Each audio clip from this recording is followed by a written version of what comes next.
Innal hamdalillah nahmaduhu wa nasta'inuhu wa nastaghfiruh wa na'udzu billahi min shururi anfusina wa sayyiati a'malina may yahdihillahu fala mudilla lahu wa may yudlil fala hadiya lahu wa asyhadu an la ilaha illallah wahdahu la syarika lahu wa asyhadu anna Muhammadan abduhu wa rasuluh amma ba'd. Faqala Allah Ta'ala fi kitabihil karim a'udzu billahi minasyaitonir rajim ya ayyuhalladzina amanu taqullaha haqqa tuqatih wa la tamutunna illa wa antum muslimun. Wa qala Rasulullah sallallahu alaihi wasallam ittaqillah haitsuma kunta wa ati'is sayyi'atal hasanata tamhuha wa khaliqin nas bi khuluqin hasan. Ikhwatal iman, ikhwan fillah, jamaah silaturahim dan thalabul ilmi purna bakti yang dirahmati dan dimuliakan oleh Allah Subhanahu wa taala. Puji dan syukur kita panjatkan kepadanya yang masih memberkati kita kesehatan dan kekuatan, kemudahan dan kelapangan, serta kenikmatan dan ketaatan dalam beribadah dan beramal soleh. Di antaranya adalah salat duhur berjamaah, kemudian silaturahim dan thalabul ilmi. Insyaallah akan menjadi wasilah diluaskan rezeki dan dipanjangkan umur. Mudah-mudahan menjadi wasilah dimudahkan menempuh jalan menuju surga yang dijanjikan olehnya, dan mudah-mudahan Allah menjadikan kita sebagai hamba-Nya yang takut kepadanya, yang akan mendapatkan 4 surga. Dan ini dijelaskan 2 kali dalam surat Ar-Rahman. Waliman khafa maqama rabbih jannatan. Dan bagi orang yang takut kepada kedudukan Allah sebagai Rabb-Nya, kemudian menahan nafsu, mengendalikan nafsu, maka dia akan mendapatkan 2 surga. Jadi waliman khafa maqama rabbih, siapa yang takut kepada kedudukan Tuhannya, itu Allah, Maha besar, Maha tinggi, Maha agung, Maha sempurna dan sebagainya, maka dia akan mendapatkan 2 surga. Kemudian wa min dunihima, dan di samping 2 surga yang disebutkan jannatan, ada 2 surga yang lainnya. Tempat yang paling aman, tempat yang paling tenang, tempat yang paling nyaman, tempat yang paling bahagia, aman dan selamat, namanya jannah, dimaknai sebagai surga, sebagai taman yang sejuk, berada di tempat yang tinggi, indah, kemudian suci dan bersih. Makanya tempat di surga itu disebut masakinah, tempat yang bikin tenang, thayyibah, lagi bersih, suci. Maka kembali kepada Allah dengan membawa ketenangan adalah kembali kepada surga Allah. Sebab kita kembali kepada Allah, bertemu dengan Allah, harus bisa melihat Allah, dan kemudian dilihat oleh Allah. Dan tempat yang bisa melihat Allah itu namanya surga.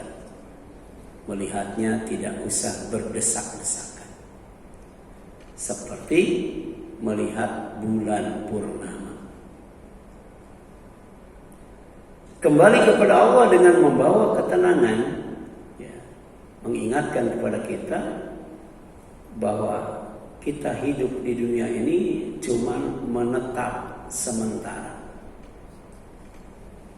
Dan kemudian bersenang-senang sementara juga. Ya.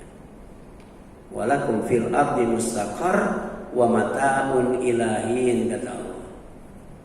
Ya. Dan di bumi ini, ya, bagi kalian adalah tempat menetap dan bersenang-senang sampai batas waktu yang ditentukan. Ya. Makanya kenikmatannya pelan tapi pasti dikurangi, ya. Kekuatannya dikurangi, kesehatannya dikurangi, ya. Kesegarannya dikurangi, kebahagiaan, ya, kenyamanannya juga dikurangi seiring dengan, ya, bertambahnya umur. Ya. Dulu waktu kita muda dan duit juga tidak banyak, semua yang dimakan tuh enak-enak. Tapi ketika kita tua, duit banyak, tapi tidak semua yang dimakan itu enak-enak. Kalaupun ada yang enak, kemudian dilarang. Ya. Jadi kalau kita baca, ya, surah Al-Waqi'ah, ya, rizki yang Allah sediakan di sorga diantaranya berupa buah-buahan, itu tidak mengenal musim dan tidak ada satupun yang dilarang. Kemudian yang selanjutnya, ya, ketenangan itu berasal dari kata tenang. Artinya pertama al-khudu. Ya, al-khudu itu adalah, ya, ketenangan dan ketentraman serta keteduhan, tidak gaduh. Ya. Ada orang yang tinggalnya itu, ya, jauh dari keramaian, nggak mau itu ada suara berisik, ada suara gaduh. Ya. Itu namanya al-hudu, ya. As-sukun, ya, wa tuma'ninah, ya, ketenangan dan ketentraman. Kemudian keteduhan dan tidak gaduh. Teduh karena surga itu tempat yang tinggi, dekat di sisi Allah yang maha tinggi. Jadi adem dan sejuk. Kemudian tumakninah, ya, tumakninah, tidak akan sakit lagi, tidak akan tua lagi, tidak akan capek lagi, tidak akan ngantuk lagi, tidak akan tidur lagi, ya. Jadi tidur dan mati bagi penghuni surga itu tidak akan dialami kembali, ya. Kemudian watarkul ittirab wal infi'an, yang dikatakan tenang itu meninggalkan kegelisahan, sikap tergesa-gesa, ya. Waktu kerja jabatan tinggi, gaji besar, ya, makin mendekati pensiun makin gelisah, makin gelisah, ya. Ya. Maka sikapi dengan apa? Dengan tenang, al-hudu. Al-hudu itu tidak gelisah ketika menghadapi yang namanya, ya, hidup, ya, dan tidak tergesa-gesa. Artinya tenang itu tidak leleh, tidak telat, tidak terlambat, tapi juga tidak gerasa-gerusu. Ya, itu namanya al-hudu atau tenang. Ya, demikianlah ketika kita kembali menghadap Allah. Dalam ungkapan hikmah disebutkan al-hudu yusa'idu ala tafakkur. Jadi ketenangan itu akan membantu untuk berpikir. Jadi orang yang takut, resah, gelisah, cemas, susah untuk berpikir. Jadi untuk berpikir itu perlu ketenangan. Makanya ada waktu belajar yang paling pas, itu waktu subuh, ya. waktu mencari rizki yang pas waktu subuh.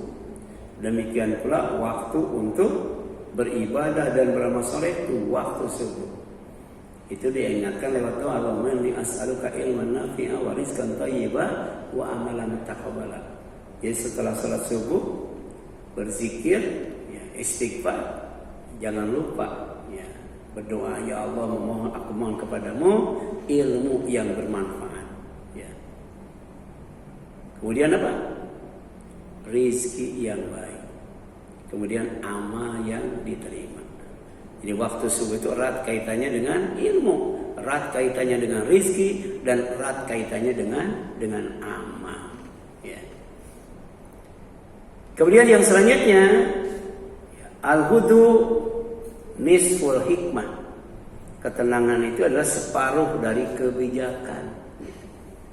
Jadi kebijakan itu diantaranya dihasilkan lewat ketenangan.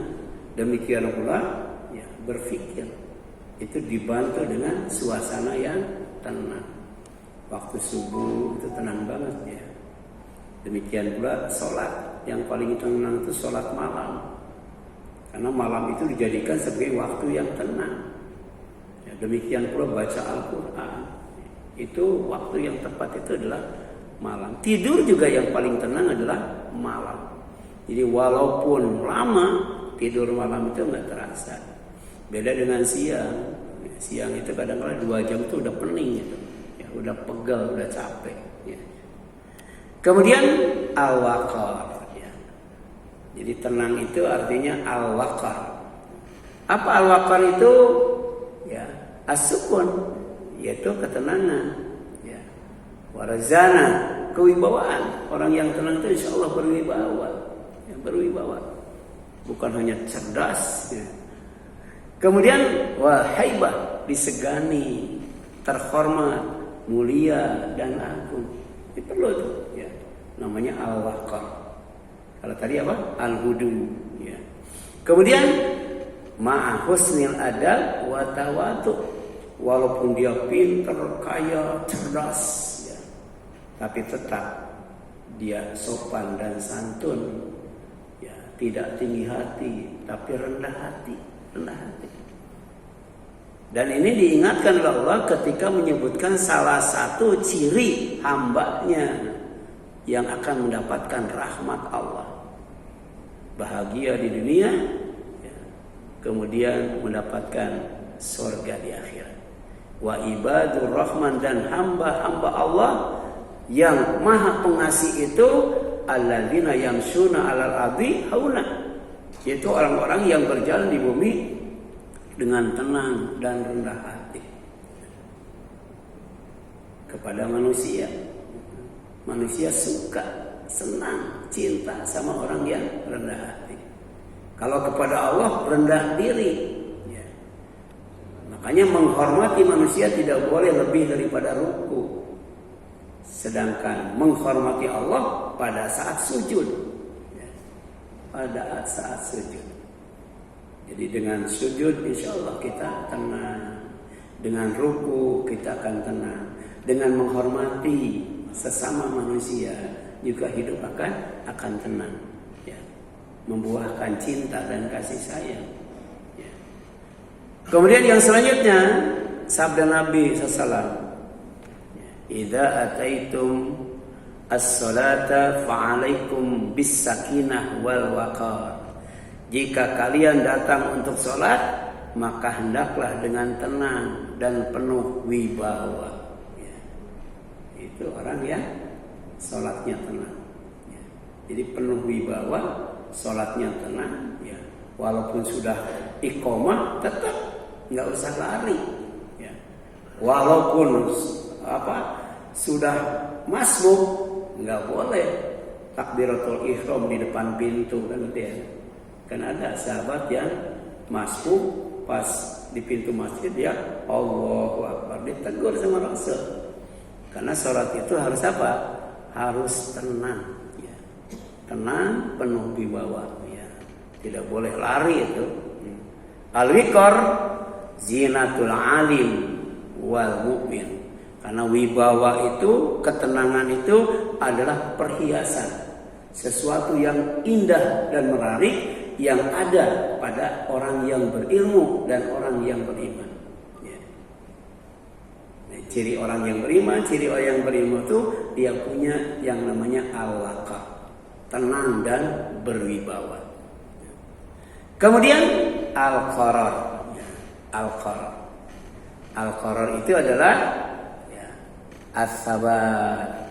As-sabat itu teguh, ya, tetap, mantap, dawam, istiqomah. Ya. Kembali kepada Allah SWT. Ya.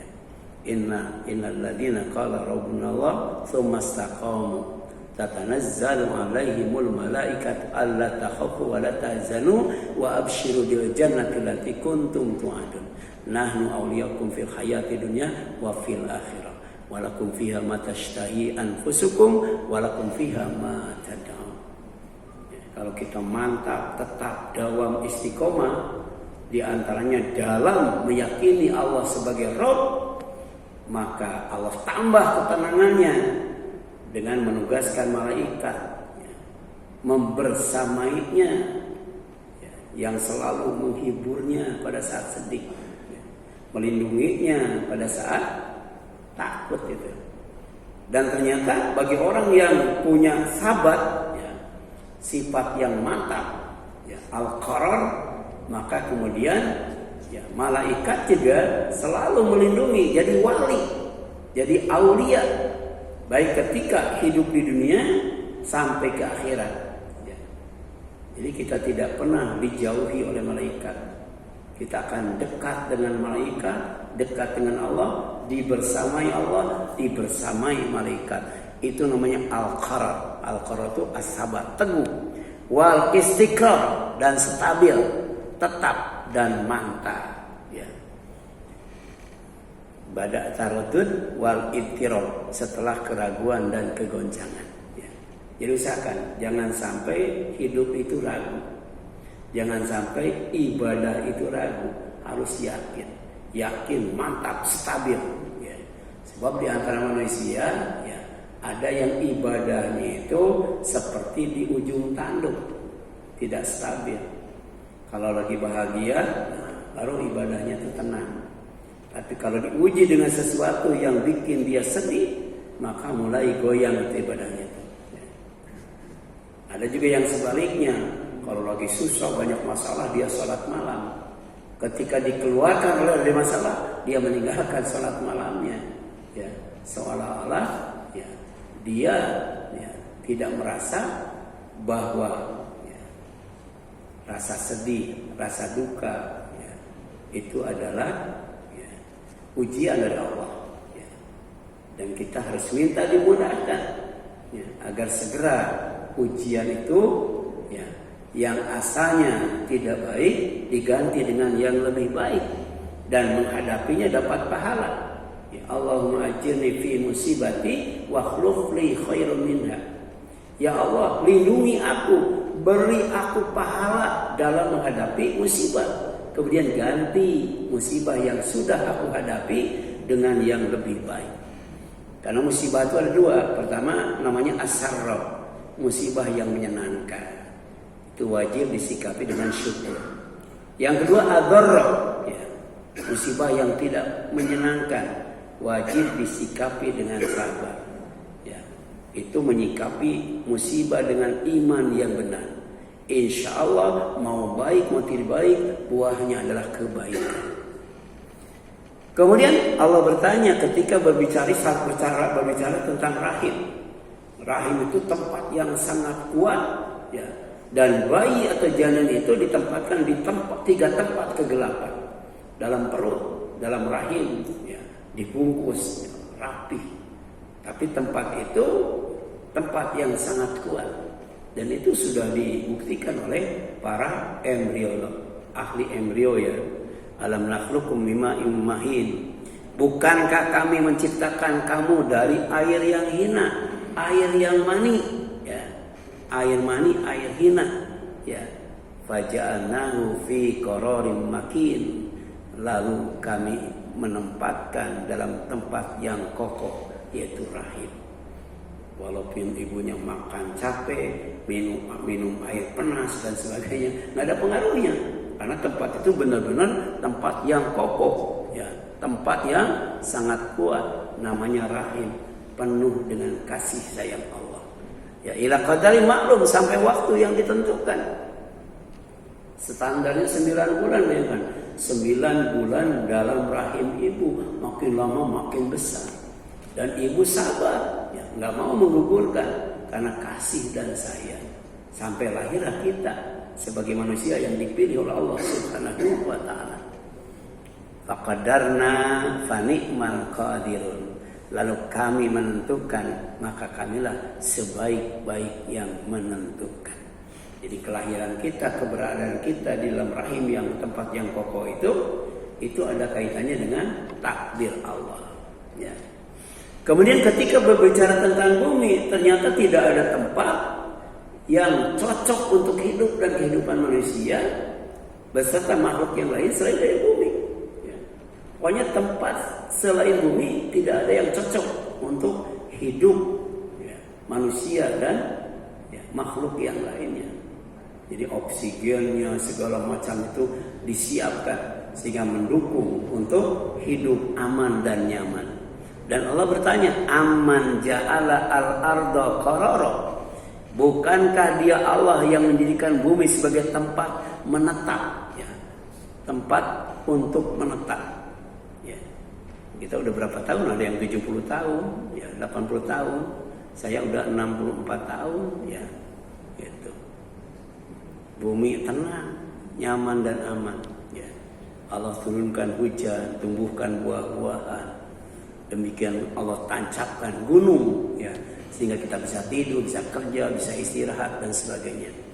Wa ja'ala khilalaha anhara. Ya. Kemudian Allah jadikan di celah-celah bumi itu sungai, ya. Karena air yang Allah turunkan dari langit kemudian dimasukkan ke dalam bumi, kemudian ditarik oleh Allah ke atas, jadilah mata air.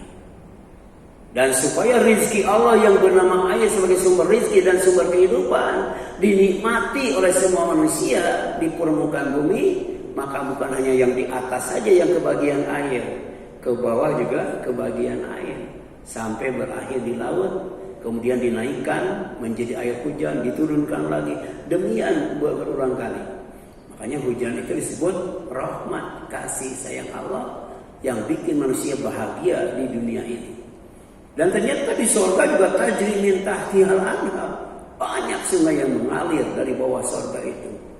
Ada mata air, ya, ada air terjun dan sebagainya. Tempat yang sejuk, indah dan menyenangkan. Bikin tenang itu, bikin tenang. Ya, wa ja'ala laha rawasi, menjadikan gunung-gunung untuknya. Ya, bukan hanya indah, ya, tapi juga, ya, sejuk. Dan kemudian bumi menjadi tenang dengan gunung itu. Karena gunung yang kelihatan oleh kita kan cuma 1/3-nya. Yang tertancap ke dalam bumi itu adalah 2/3-nya. Itu ilmu Allah, itu kuasa Allah. Ya, manusia tidak bisa menciptakan gunung itu. Ya. Kemudian waja'ala bainal bahraini hajizah, dan menjadikan pemisah antara dua lautan. Yang satu asin, yang satu tawar. Tapi pemisahnya sampai sekarang manusia belum bisa membikinnya dengan ilmu dan teknologi yang paling canggih. Ya. Laut tawar, laut asin tidak bisa bersatu, tidak melampaui satu terhadap yang lainnya. Jadi ada yang namanya, ya, penghalang, ya, penghalang. Tapi nggak terlihat. Dan kalau manusia membuat penghalang sehingga air tawar dan air asin yang ada di laut tidak bercampur, kira-kira habis semen berapa sak itu, habis batu berapa truk itu, ya. Belum pasirnya, ya, itu. Belum hebelnya, belum, luar biasa itu, ya. Tapi demikian tipis sampai tak terlihat itu, tapi dampaknya luar biasa. Laut asin dan laut tawar tidak mau bersatu. Ya, ada hajiz, ya, pemisah itu. Nah kemudian Allah balik bertanya setelah memberikan data dan fakta ilmiah itu, ilahun ma'allah, apakah ada Tuhan selain Allah? Jadi sejatinya semua yang ada di bumi ini sebagai sumber kehidupan, sumber rezeki, yaitu air dan lain sebagainya, ya, itu untuk mentauhidkan ya Allah dalam beribadah. Sebab kita akan kembali kepada Allah, kita akan bertemu dengan Allah, kita akan melihat Allah dan dilihat oleh Allah. Ya, kita juga akan berbicara dengan Allah. Allah ngajak bicara kita. Dosa dan kesalahan kita diampuni oleh Allah, diakui sebagai hambanya, dimasukkan ke dalam surganya. Itu perjalanan hidup ya, yang Allah ya, tunjukkan kepada kita. Makanya pada saat kita kembali menghadapnya, maka kita dipanggil oleh Allah. Ya ayyatuhan nafsul mutmainnah, irji'i ila rabbiki radiyatan mardiyah, wadkhuli fi ibadi wadkhuli jannati. Dulu kalian di sorga, diturunkan ke bumi yang fana, kamu harus kembali lagi ke sorga. Sorga itu bukannya tempat yang jauh, tapi juga tempat yang tinggi. Perlu kendaraan yang luar biasa. Kendaraan yang paling canggih di dunia tidak akan menyampaikan ke sorga. Yang bisa menyampaikan kita ke surga, maju ke depan, naik ke atas, itu cuma 3. Pertama iman, yang kedua ilmu, dan yang ketiga amal. Ya, maka dengan iman Allah akan mengangkat derajat kita, dengan ilmu Allah akan mengangkat derajat kita, dan dengan amal Allah akan mengangkat derajat kita. Ya, makanya ketika Allah memperlihatkan ya, bumi dan sumber kehidupan manusia, Allah menutupnya dengan pertanyaan retoris, pertanyaan yang tidak perlu dijawab karena jawabannya pasti. Apa itu? Ailahul ma'allah, apakah ada Tuhan selain Allah? Jawabannya tidak ada. Surat An-Naml ayat 61. Kemudian ya, kembali kepada Allah dengan membawa ketenangan itu adalah ar-rifqu. Apa arifku itu? Arifku itu adalah alayin, kelembutan, kasih sayang. Ya. Ketika berbicara tentang nikah, supaya nikahnya itu tenang, ada mawaddah warahmah. Ya. Ya. Wa ja'ala bainakum mawaddatan warahmah. Ya. Allah ciptakan pasangan sehingga terjadi yang namanya pernikahan. Itu untuk menciptakan ketenangan. Tapi ketenangan itu akan terwujud kalau ada mawaddah warahmah, cinta dan kasih sayang. Cinta dan kasih sayang itu wujudnya adalah arifku, kelembutan. Ya. Kemudian apa lagi? Walutfu, sikap yang halus. Ya. Innallaha latifun khabir. Salah satu sifat Allah Subhanahu wa ta'ala. Ini disabdakan Rasulullah SAW, inna ar-rifqa la yakun fi syai'in ila zanahu. Tidaklah kelembutan ada pada sesuatu melainkan akan menghiasinya. Ya. Jadi sikap lemah lembut itu menarik, ya, indah, menyenangkan orang yang merasakan dan melihatnya. Wala yunza'u min syai'in ila syanahu.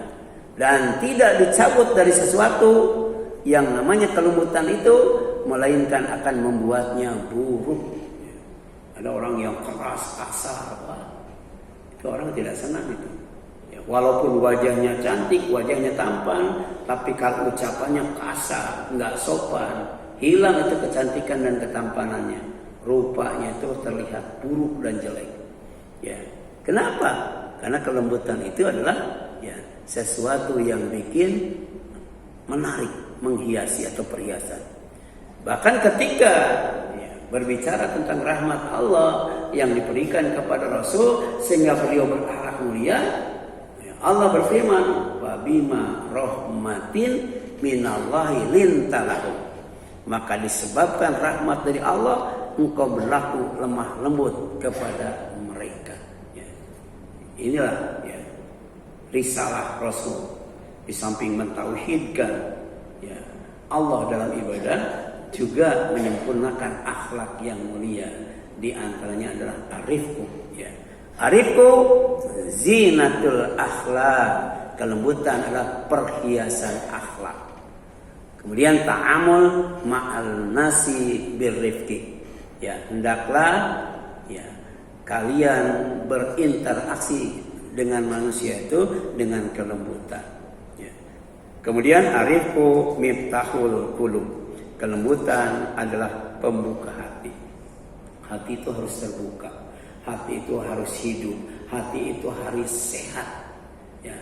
Hati itu tidak boleh rusak. Maka untuk membukanya itu namanya arifku.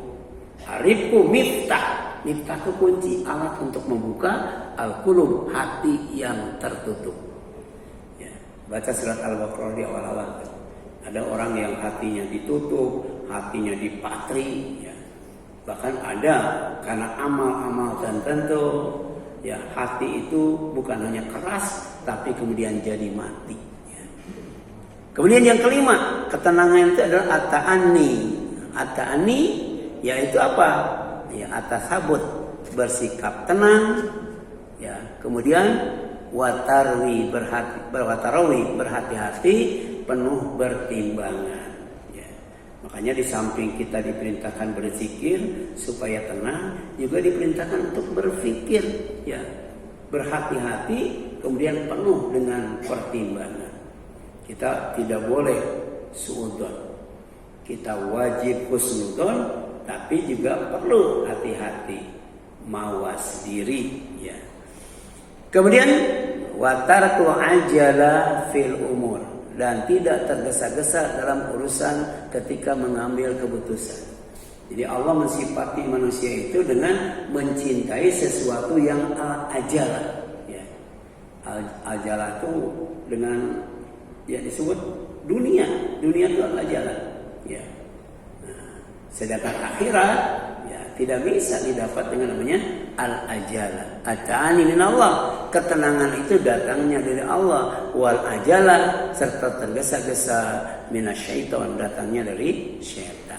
Ya, syaitan itu bawaannya tuh buru-buru, gerasa-gerusu, cepat-cepat, ya. Ingin cepat kaya, ingin cepat punya motor, punya mobil, punya rumah, ya. Nah, akhirnya nggak bisa nabung. Bisanya kredit. Kalau sudah kredit yang harganya 100 juta bisa 200 juta kan, gitu kan? Ya. Kenapa nggak sabar nabung? Ya. Kenapa umat Islam di hari raya Idul Adha sampai hari raya Tasyrik yang berkorban itu sedikit, lebih banyak mustahiknya daripada mudhahiknya? Sebab kebanyakan tidak sabar. Kalau sabar sebenarnya bisa nabung sehari 10.000. Sebulan 300.000, setahun 3.600.000, bisa kolektif sapi kan, kolektif sapi, ya. Sekarang 10.000 itu dibandingkan dengan jajan anak, apalagi yang suka ngerokok, wah jauh banget itu. Tapi untuk bisa nabung sehari 10.000, seminggu 7.000, sebulan berapa? 300.000, itu perlu yang namanya kesabaran, perlu yang namanya ketenangan, jangan terburu-buru, ya, gitu. Coba kalau dipraktekkan, nabung aja sehari 10.000 atau sebulan 300.000, sisihkan itu, insya Allah, ya, lebih banyak mudhahiknya yang berkorbannya daripada mustahiknya yang menerimanya. Inna fika khaslatain yuhibbuhumallah al-hilmu wal ana. Ini kata Nabi. Jadi sesungguhnya pada dirimu ada 2 sifat yang dicintai Allah. Itu harus dimunculkan itu. Apa itu? Santun, sopan santun, lemah lembut itu, dan tenang, tidak tergesa-gesa. Ya. Ungkapan hikmah, at-ta'ani yusilu ila shawab. Ketenangan dan kehati-hatian mengantarkan kepada kebenaran. Ada orang cuman tahu 1 ayat simpulkan, ya. Padahal banyak ayat-ayat itu yang harus ditampung kemudian disimpulkan. Ini 1 ayat bahkan sepotong simpulkan. Itu jadi ini ya, jadi sumber perselisihan. Ya. Perlu ketenangan dalam menuntut ilmu. Ya. kemudian untuk mendapatkan ilmu juga. Ya. Jadi ketenangan dan kehati-hatian mengantarkan kepada kebenaran. Kemudian kun muta'anniyan fikorotika. Ya. Bersikaplah tenang dalam keputusanmu. Ata'ani miftahun najah. Bahkan ketenangan sejatinya adalah kehati-hatian, adalah kunci kebersihan. Ya. Ini sebenarnya masih banyak, tapi tadi sampai jam 1 saja katanya. Kita lanjutkan dengan tanya jawab. Ya. Selebihnya materinya sudah di-share, tinggal dibaca lagi. Itu barangkali untuk sementara yang dapat disampaikan. Ya. Wallahu a'lam. Silakan Bapak.